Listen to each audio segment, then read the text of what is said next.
Muy buenos días a todas las personas que se van conectando a esta sesión informativa de Colfuturo con UCL, University College London. El día de hoy nos acompaña Petrova, ella es representante de esta universidad y nos va a comentar toda esa información importante sobre opciones de financiación, la oferta académica, también sobre el convenio que se tiene con Colfuturo, así que los invito a que estén muy atentos a toda esta información que se va a brindar. E igualmente recordarles que, como ya lo mencioné, tenemos un convenio que comprende un descuento del 25% sobre el valor de la matrícula para los beneficiarios de Colfuturo, para maestrías de 1 año y para doctorados hasta por 3 años. Adicionalmente, para aquellas personas que pertenecen al programa Semillero de Talentos, se van a otorgar 2 becas totales por el valor de la matrícula. Entonces, muy importante, si alguno de ustedes quiere acceder a este beneficio, los invito a que se postulen a nuestra convocatoria del programa Crédito Beca, la cual cerrará el 28 de febrero. Entonces, ustedes deben aplicar en la convocatoria y si son seleccionados por Colfuturo, nosotros vamos a enviar sus nombres a UCL y serán ellos los que van a decidir a qué personas se les va a otorgar este beneficio. Así que sin más información adicional, les hago la sugerencia que si tienen alguna duda o pregunta la puedan dejar en la cajita de Q&A. Y ya con todo eso le doy la bienvenida a Petrova. Thank you so much for being here. You can go ahead and start the presentation. Brilliant, thank you. And thank you for introducing me and for everyone that has taken the time out to join our session today. So as it's been explained, I'll do a presentation as well, but I'm assuming that most of the people that will be joining this session will already know about UCL and have done their investigation, and they are seriously in a position or definitely thinking about making their application or have already made their application. So I'm going to start with a video briefly because it really is a fantastic way to introduce the university, and then I'll go on to some PowerPoint slides. So if you have joined us, I will start the video now. UCL has been continuously challenging convention, thinking even bigger and disrupting the status quo since its founding in 1826 in Bloomsbury, London. Today, UCL's values continue to inspire, impact, and move the world forward, more so than ever before. While diversity, inclusion, gender, and social justice have become the latest campus buzzwords, these once radical ideas have guided UCL since the beginning. Inspired by philosopher Jeremy Bentham, UCL opened up university education to the many, not the few. UCL was the first university in England to welcome students of any religion or social background, welcome women to university education, offer the systemic teaching of English, law, and medicine. With 44,000 students from over 150 countries around the world and a network of 300,000 alumni strong, UCL is still steadfastly guided by Bentham's beliefs and continues to impact the world in ways beyond Bentham's wildest imagination. Today, UCL is London's global university, pioneering new approaches to teaching and learning and leading the world with our groundbreaking research across a huge range of disciplines, many consistently ranked among the top in the world. From climate change to COVID-19, infant mortality to social inequality, the world is facing huge challenges. At UCL, we're determined to solve them. UCL has always been the place for problem solvers, doers, and brave thinkers, driving the next generation of progress. As our society faces increasingly complex challenges requiring even braver solutions, now more than ever, the world needs UCL, and UCL needs you. UCL has been... Okay. Bear with me. So thank you for watching the video, and it really is very exciting. Every time I watch it, it really makes me feel very proud to be working at UCL, and it really does remind me of the fantastic and amazing institution that I have the privilege to work at, and hopefully some of you will have the privilege to come and study. And also it's a privilege for us, for some of the best students, especially from Colombia, to be wanting to come and study with UCL. So if you give me a moment, I'm just gonna share a new presentation with you. And I'm gonna put that onto a,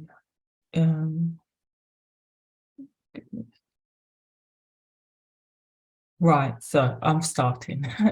So my name is Petrova Lewis and I am the UCL Student Recruitment Lead for student recruitment in Latin America and in the Caribbean. And so anyone that is thinking of applying or is in the process of applying and they just need some support or they have questions or they just really want a face contact at UCL, that would be me, Petrova. So I have been here at the university for a couple of years, started in COVID, and I really feel very proud and honoured to be working for such a reputable institution. A little bit about UCL. So I'm expecting that most of you are quite well versed in knowing the institutions that you're applying for, that you've applied for, and UCL. And one of the big attractions is our world rankings. We're ranked number 8 in the world by the QS World Rankings currently. That's not something to be taken lightly. If you think about some of the global institutions, and we're very honoured to be ranked so highly, but we don't take it for granted. And obviously there is much more that is involved in a decision-making process when you make a final decision of which institution you will be studying at, whether that's in the UK or in any other country. London has a plethora of universities, very good quality, and the thing that you need to bear in mind is that we all are quite uniquely different institutions, and UCL, although it is ranked among some of the best in the UK, we are very different. And the more you research and you look into your faculties and your departments and the website and meet with our staff, the more that becomes quite transparent. Our world impact is really, as I mentioned in the video, it was really very motivating, but that's really back to the research that the university is doing on a faculty, on a school level. And so because we're such a big university, we're the largest university in the UK, we have many faculties. So we're not a specialist institution. So we have faculties in multiple academic areas, and we have strong research in all of those areas. And we're very much about like what is happening in the world, what could be happening, and how we can impact that through our research. And so we're looking for minds that are curious and do have passion and drive about something that may be very important to you about in your home country or your region or in a subject matter. So we really do embrace people, those kinds of minds, and with that drive and passion to make an impact on the world as well. So we are tackling some of the biggest challenges, and I'm not going to kind of repeat them all, but they will be varied, everything from global health with the COVID-19 down to justice and equality. Even recently, we've had students that have developed an app for computers that allows people to be able to control their computer with their facial expressions and their eyes. So this is exciting, but this is just one of many different challenges that our students are taking on, and our researchers and staff. We're a university that is looking to invest in our buildings, and that may not be on the top of your priority list at the moment, but when you go to an institution, it is very important that you can see that they have facilities and resources that will meet your needs. And we have just built a new whole almost like a mini campus in the east of London. So it's not very far from our main campus. It's where we had the Olympics. And we're doing a lot of kind of engineering, robotics type of programs there. That is growing. We've just opened our first building there for this semester, sort of the first year, and we have another building that's opening up next year. There's a lot of activity around there, big shopping centres, lots of Olympic facilities there, and it's literally about 20 minutes to the main campus. So again, we're spending a lot of money and looking forward to the future in building this university so that we can meet the capacity. There is a big demand for UCL worldwide.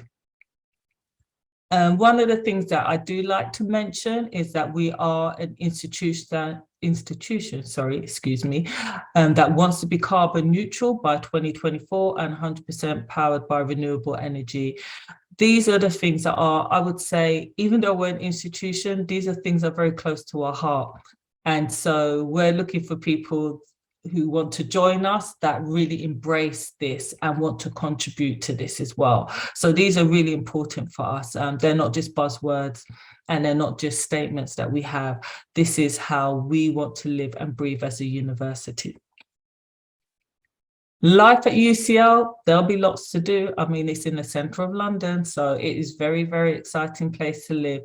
And if you're coming and it's a new experience for you, there are lots of clubs and societies in interest areas and in leisure areas for you to join in and make friends from people from all over the world. So if you're interested, you want to do an LLM, there will be law societies, women's law societies. There'll be societies just for entertainment and just fun activities.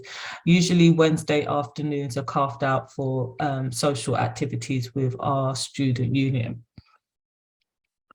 Just a bit about our location. UCL is based in the centre of London.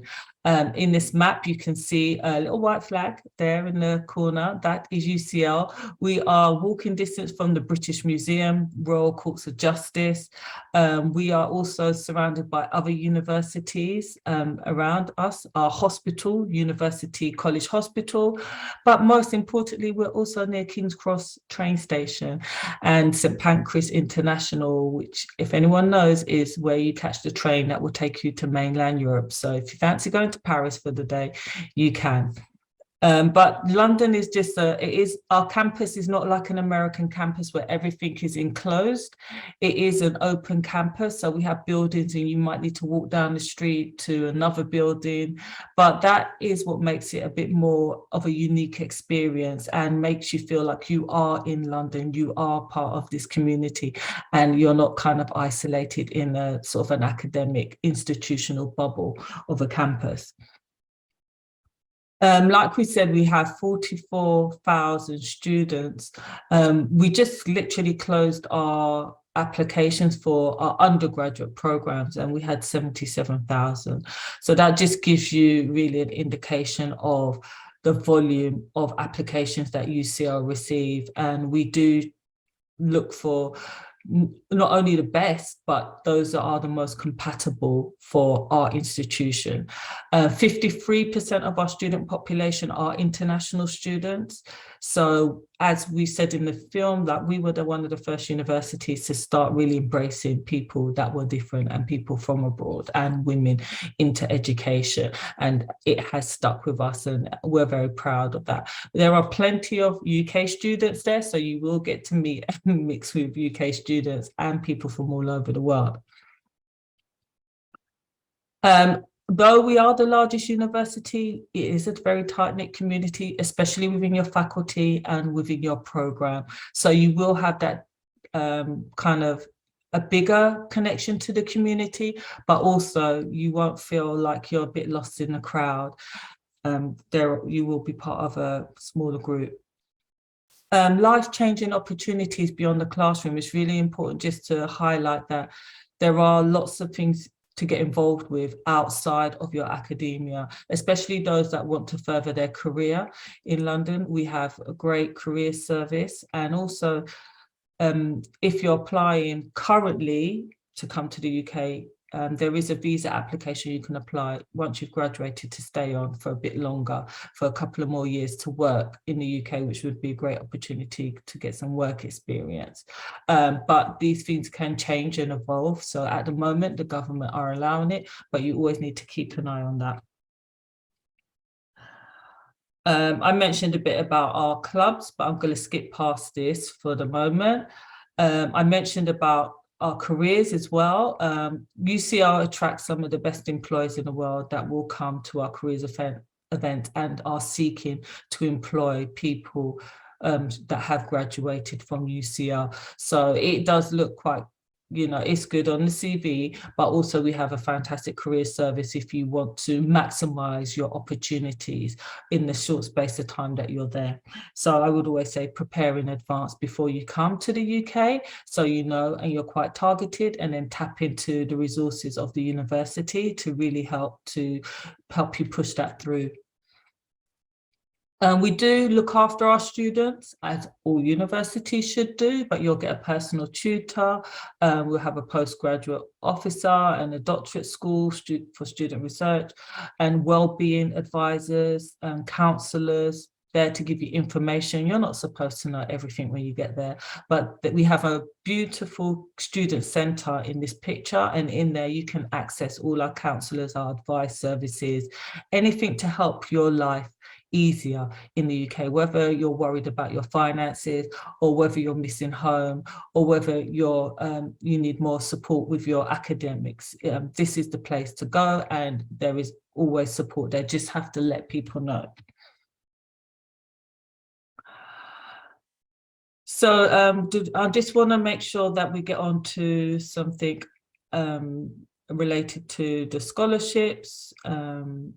So if you've applied to UCL for postgraduate programs, our admissions make offers on a rolling basis.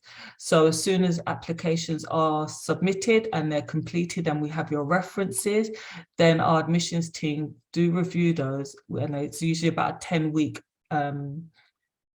lead time before they can give an offer.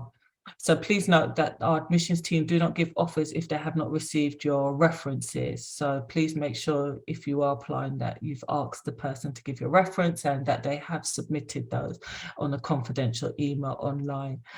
And also to note that try not to leave applying to any program right before the closing date, because we do have a rolling system where we give out offers. So obviously some courses are going to be more popular than others, and so to avoid any disappointment, always just give yourself a good amount of time to submit your application. But if you haven't submitted it, and don't go off of this feeling really super worried, it's best that you always put in a good quality application than a rushed application, because we receive and we're oversubscribed for applicants. So your personal statement and making sure everything is in order is really, really important. Just a quick look at some of the entry requirements for the UK and some of our programs in general. But you will need to look at the specific program that you're applying for and select your country that you're applying from, and it will tell you specifically the grades that they will want from your country. So usually it will be an upper second class, which could be a 4.5 GPA, but please do check. And if you have any questions or you're uncertain about your grade, you can always contact me. If you fall a bit below and you're still wondering whether to apply, then definitely contact the faculty, especially if you have other information that would be supporting your application, like significant work experience in that particular area. It's very important that you do respond to your offers via the UCL portal, which is the application portal that you'd submit your application to, so it all makes sense. Some of you probably already put your application online, so it's really important that you do actually check the portal and accept the offers, because if you do and you intend to come, because like I said, we are oversubscribed, so it's going to be in your interest that you let us know as soon as possible what your decision is based on our decision. Now to the funding. This is the really important part. So if you are applying for the co-futura, this is great, because we know that you're a good quality student if you are awarded the co-futura. Now we have two funding streams. We have the fee partnership, and that is a really open-ended. So we don't cap how many students that we would take from co-futura, not unless we got thousands one year, which would be very unusual. But generally, we manage those numbers that come through, and you will receive a fee remission. So I'm not allowed to call it a discount, but it is basically a remission off of your fees, which will happen directly, about 25%. So for your one-year program, your postgraduate program. So that, in terms of finance-wise, how much the actual figure will be, it will obviously vary based on which program and how much fees they charge for their program. But this one is very popular, and many students do come from Colombia and study with us on this program, with this partnership agreement. Now, we do have two full fee scholarships, and those are obviously highly sought after. It only covers your tuition fees though. It doesn't cover any other of your expenses or the cost of coming to study in the UK. But this would pay for your one-year program. We only offer this to 2 students, so it is highly competitive, and it is, we do look at your academics and a whole host of other information. We are sent a list of a small condensed selected list from co-futura office, and from that our scholarship team will review all the information of those highly selected candidates to then make the offers to the final ones. And usually they will take a couple of days once we receive the information from co-futura. So once we receive the list of students from co-futura for the 100% fee remission awardees, then we try to move as fast as possible to do that. Now, if you are coming on just the regular fee partnership where you get the 25%, like that will just come off automatically. So we liaise directly with co-futura, and we will liaise with our internal departments and our finance department. So, you know, you don't necessarily need to get in touch with us constantly to find out what's happening, because that fee will automatically be deducted. And if you're unsuccessful in the co-futura, then we do have a global international scholarship for postgraduate students. So I would encourage you to look at that and apply for that, because you can apply for it, but you wouldn't be awarded 2 UCL kind of fee remissions or scholarships conjunctively, so you'd only be able to use one. But that global scholarship is something that we've had for about a year now, so it's very popular, and you can usually have up to about, I think it's about 10,000 off of your fees. And that is based on not merit, this is based on financial need. So we take into consideration different criteria for those that are in financial need. And then we typically find we have students that apply through the British Chevening and others, and you can also search on our website for other scholarships. Just to quickly say that once you are confirmed, accommodation obviously is very important. We do provide accommodation, but it is I just wanted to flag up that you need to respond by the deadline. So you will be communicated by our accommodation team, and we do have a significant amount of accommodation, but accommodation in London the pool is getting smaller and smaller. So it really is important that if you're confirmed and you're coming, you'll get the emails from our accommodation team and the options on how you choose that, and you can read up about it online. Any questions though, do please get in touch. But I just really want to flag up that you do need to keep an eye on your emails and respond to all communications by the deadlines, especially for accommodation. You'll have to obviously apply for your visa. Now, we do have a visa and immigration team to help you with that. So I can't give a visa advice, but we do have a dedicated team. They also have online sessions, or you can book in on where you can chat to them directly as well, so that you make sure that you get the right visa. And you may need to get a technology approved scheme, sort of an academic visa, and these are for certain courses, and those courses will specify if you need to apply for this visa, and that visa has to be applied for in very good timing to be able to get that, to study that particular program. So yeah, please just bear some of these things in mind. If you do have any other questions, yeah, feel free to ask in the Q&A. I can't give you specific information about your programs, but I am here to help, and you can always email me directly as well. I will be visiting Colombia next month, so I will be, I will be in the region soon. So thank you very much, and I'll invite Lady back on, and we can answer any questions. Yeah, thank you so much for the presentation, and we do have a couple of questions. So we're going to start with Laura. She's asking, how does the UCL Faculty of Law stand out from other law schools in the UK? Okay, well,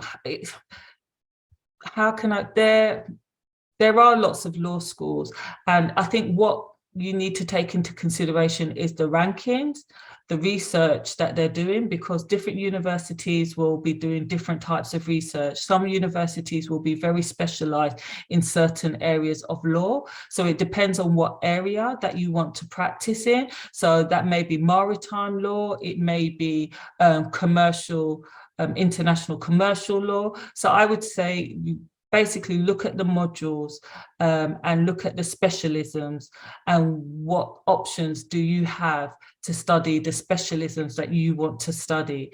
Our law school is quite highly ranked, but there are obviously other very good law schools. Also, there is a longer process. It's a slightly different process for applying for law at UCL, because they are very highly selective in the students that they take, because they are oversubscribed, because the rank is. And like I said, we're a university where companies come to actively seek out our graduates. So a graduate with a UCL law degree in their specialist area will stand you in good stead in terms of trying to progress your career in that area.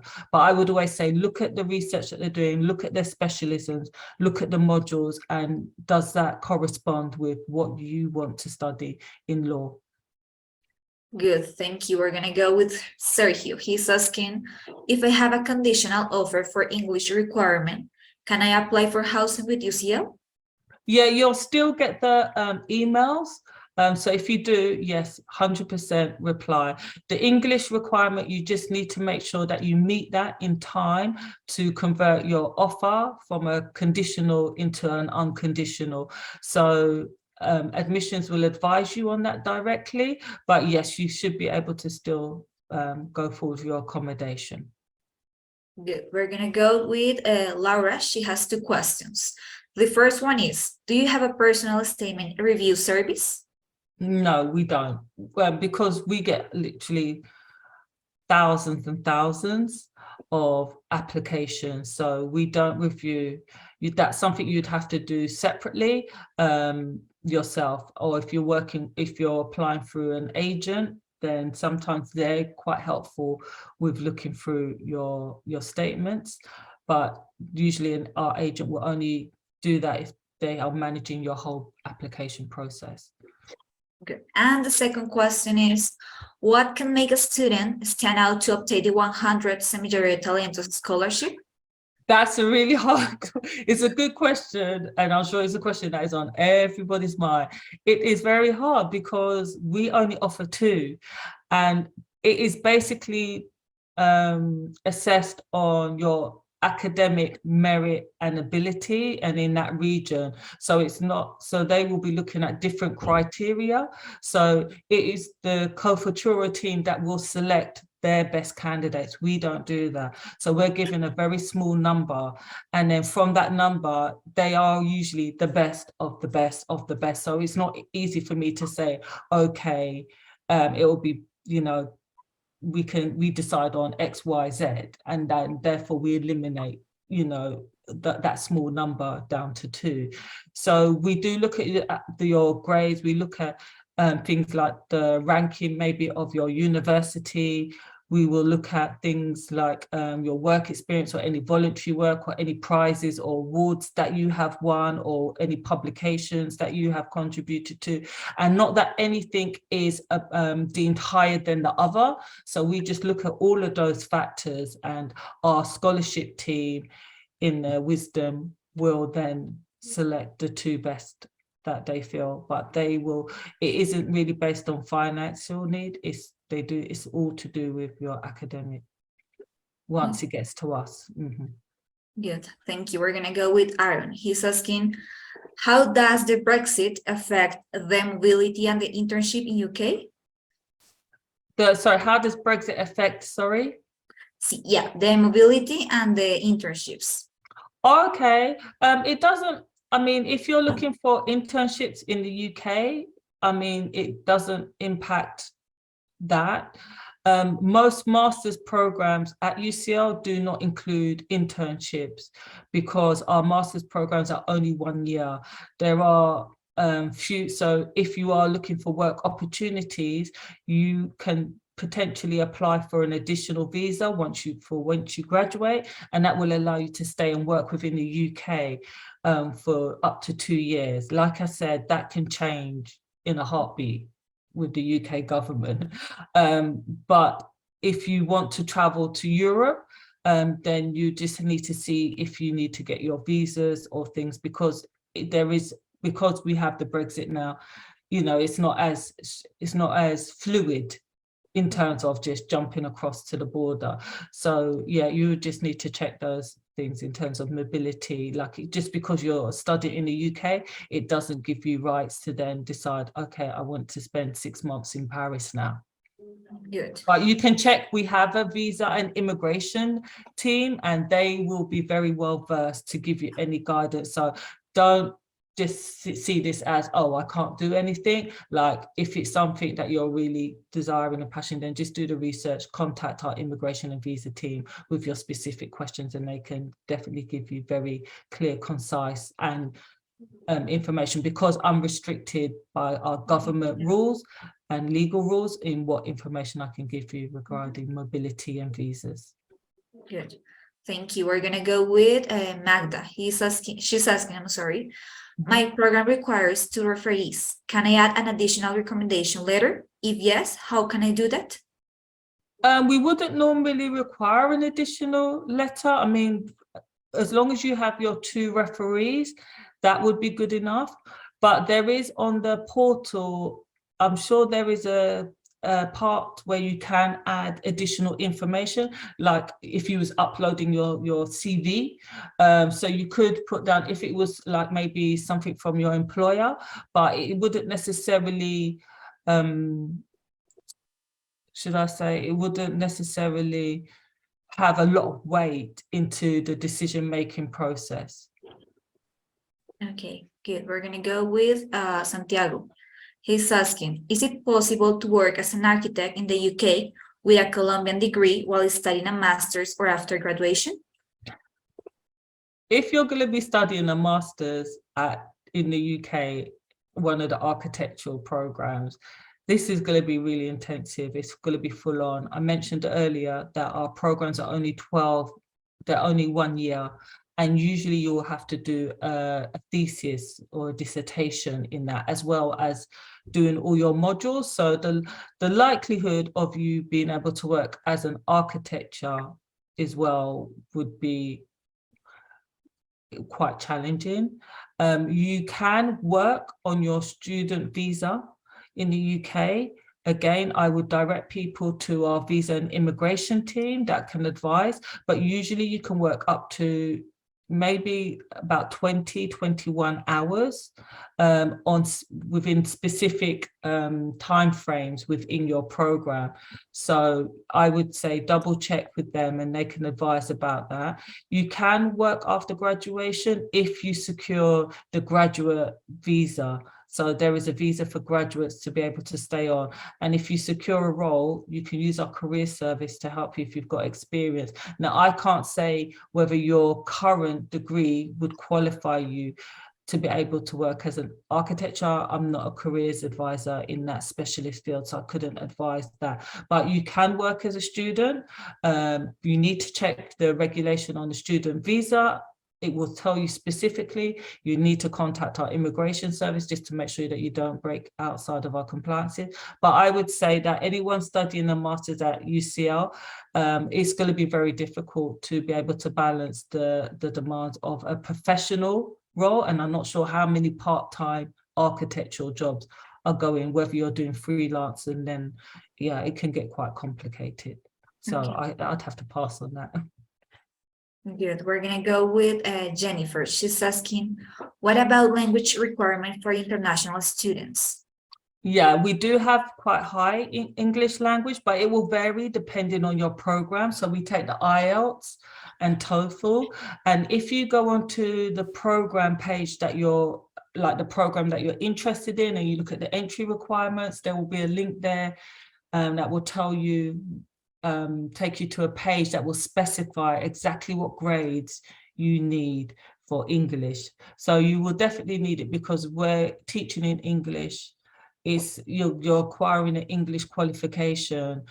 So any university in the UK will have that requirement, but you can find out the specific one. And if you have any problems like trying to source that, or you're unsure, then you can just email me with the program that you're interested in, and I can double check that and let you know for you. Okay? And that goes for anybody. Good, thank you. And the last question is gonna be like a piece of advice. It's like, what makes a strong candidate for UCL? What is like the ideal student that you are looking for? Wow, that is, yeah. I think one is really students that, one, basically you meet our entry criteria. So you need to make sure that you are applying and you have the academic undergraduate program that meets the requirements for the program. That makes a basic application. That does not make a strong application. So if you don't meet that, you're already in choppy waters.